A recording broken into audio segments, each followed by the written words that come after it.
আল্লাহ সুবহানাহু ওয়া তাআলা ঈমানদারদেরকে বলেন যে ইন্নাল্লাযীনা ক্বালু রাব্বুনাল্লাহ, যারা একথার স্বীকারোক্তি দিল, রব্বুনাল্লাহ, আমাদের রব আল্লাহ, আল্লাহকে রব হিসাবে মেনে নিল।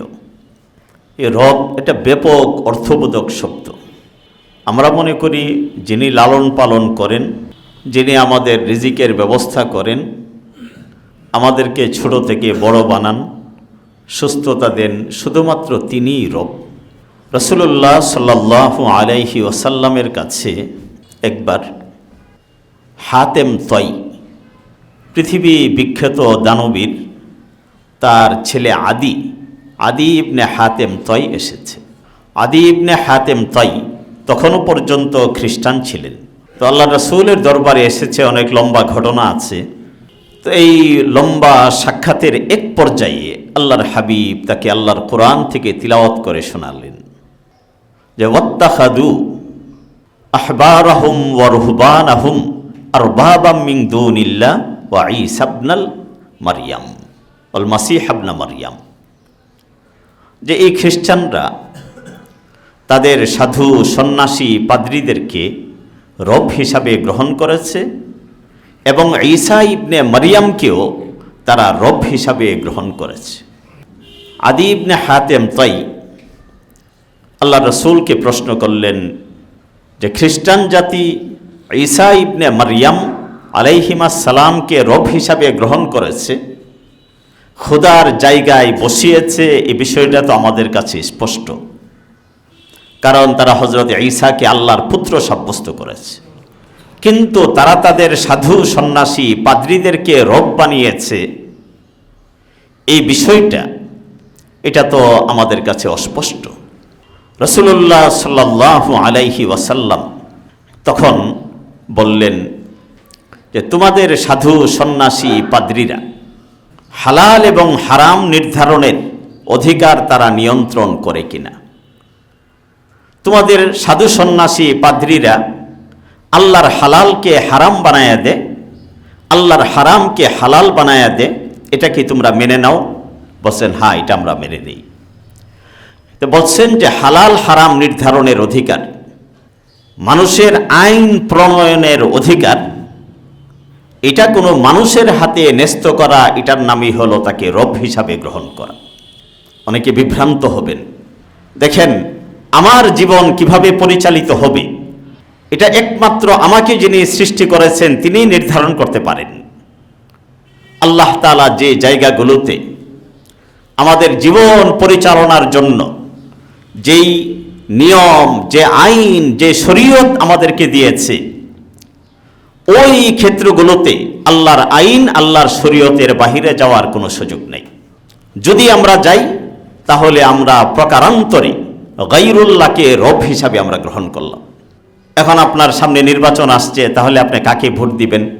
যদি আল্লাহর কোরআনের এই আয়াতকে সামনে রাখেন, বাংলাদেশে আমার জানা মতে কোনো রাজনৈতিক দল এই ঘোষণা দেয় নাই তারা ক্ষমতায় গেলে আল্লাহর আইন দ্বারা রাষ্ট্র পরিচালনা করবে। কেউ দেয় নাই।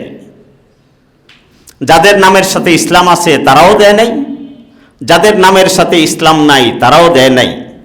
বাকি ব্যবধানটা হইল যাদের নামের সাথে ইসলাম নাই এরা বলে আমরা ক্ষমতায় গেলে শরিয়া দ্বারা আমাদের রাষ্ট্র চলবে না, এটা পাবলিককেও বলে, আবার রাজনৈতিক বক্তব্যেও বলে। আর বাকিদের অবস্থা হইল পাবলিককে গিয়া কোরআন ছোঁয়া শপথ করা যে দেখেন আমরা ক্ষমতায় গেলে এই কোরআন দিয়া রাষ্ট্র চলবে, আর আমেরিকায় গিয়া বলে আমরা যদি ক্ষমতায় আসি তাহলে আমাদের ক্ষমতা চলবে এই আব্রাহাম লিঙ্কনের গণতন্ত্র দ্বারা, মানব রচিত আইন দ্বারা। এই হইল বেশ কম। তো এই জন্য আল্লাহর শরিয়া, শরীয়তের আইনকে কেউ যদি প্রকাশ্যে ঘোষণা দেয় যে না এটা আমরা অনুসরণ করব না, এটা যেমন অপরাধ, আবার গোপনে গোপনে মানুষকে বলা আমরা তো আল্লাহর আইন চাই, আবার ইশতেহারে ঘোষণা করা আমরা আব্রাহাম লিঙ্কনের গণতন্ত্র দিয়ে রাষ্ট্র চালাতে চাই, এটাও অপরাধ। সুতরাং ভোটের ক্ষেত্রে ধর্মকে কেন্দ্র করে ধোঁকা খাওয়ার কোনো সুযোগ নেই। আপনার যেখানে ইচ্ছা সেখানে ভোট দিবেন, কিন্তু সেখানে ধর্মের আবেগ যেন কোনোভাবেই না থাকে। কারণ কেউ ধর্মের পক্ষে অবস্থান গ্রহণ করে নাই। কেউ কি বলছে আমরা ক্ষমতায় গেলে কাদিয়ানীদেরকে অমুসলিম ঘোষণা করব? বলেন আপনারা, বলছে কেউ? কেউ বলে নাই। কেউ এই ঘোষণা দিতে পেরেছে যে আমরা ক্ষমতায় গেলে আল্লাহ এবং তার রাসূলকে নিয়ে কটূক্তি করলে তার মৃত্যুদণ্ডের বিধান আমরা সংসদে পাশ করব, এরকম ইশতেহার কোন দল ঘোষণা করতে পেরেছে? কোন দল করতে পারে নাই।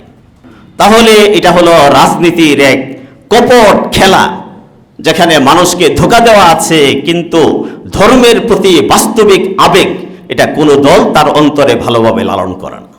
এক ভয়ঙ্কর বিষয়।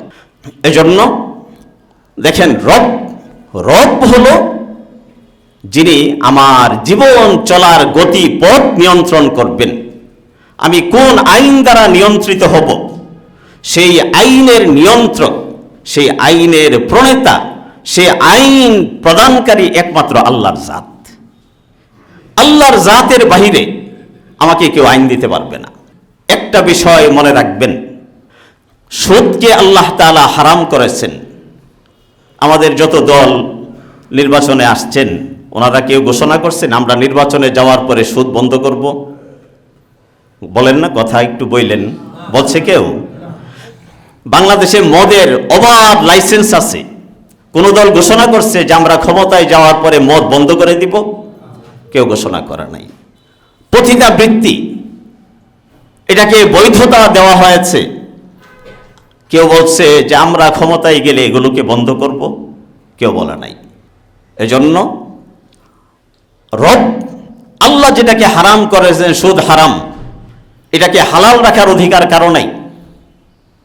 জিনা ব্যভিচারকে আল্লাহ হারাম করেছেন, এটাকে হালাল করার অধিকার কারো নাই। মুসলমানদের জন্য মদ আল্লাহ হারাম করেছেন, নেশা জাতীয় বস্তুকে হারাম করেছেন, এগুলোকে হালাল করার অধিকার কারো নাই। এটা বড় কঠিন বিষয়। তো হযরত আদিকে আল্লাহর হাবিব বললেন, তোমাদের পাদ্রী সন্ন্যাসীরা হালালকে হারাম করেছে, হারামকে হালাল করছে, এটা কি তোমরা মেনে নাও না? বলছেন হ্যাঁ আমরা মেনে নেই। এটাই তো রব বানানো। এই জন্য 300 জন সংসদে বসবে, সাথে আগে বসতো 50 জন, এখন বসবে আরো অতিরিক্ত 50 জন। কত হইল আপনার? 400 মানুষ সংখ্যাগরিষ্ঠতার ভিত্তিতে তারা যা বলবে এটাই আমাদের জন্য আইন হয়ে যাবে।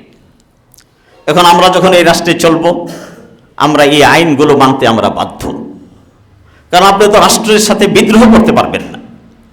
কিন্তু এইটুক বিষয় মনে রাখবেন যে আইনগুলো আল্লাহর কোরআন রাসূলের সুন্নাহর সাথে সাংঘর্ষিক, আপনি মন থেকে এই আইনগুলোকে ঘৃণা করবেন।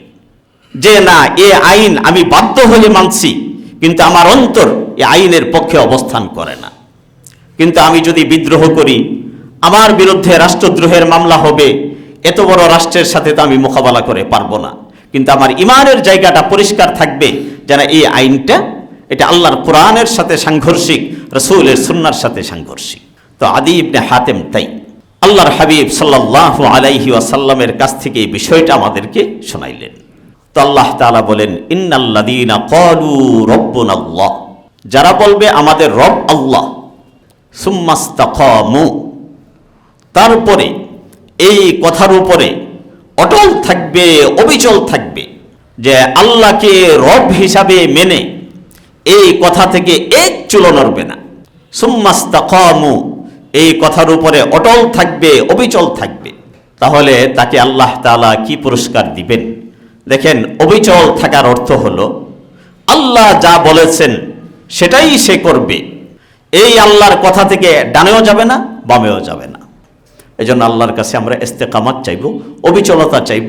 আল্লাহ তাআলা যেন তার দ্বীনের উপরে, ঈমানের পথে, রাসূলের সুন্নাহর পথে আমাদেরকে অটল রাখেন, অবিচল রাখেন। আমিন। ওয়া আখিরু দাওয়ানা আনিল হামদুলিল্লাহি।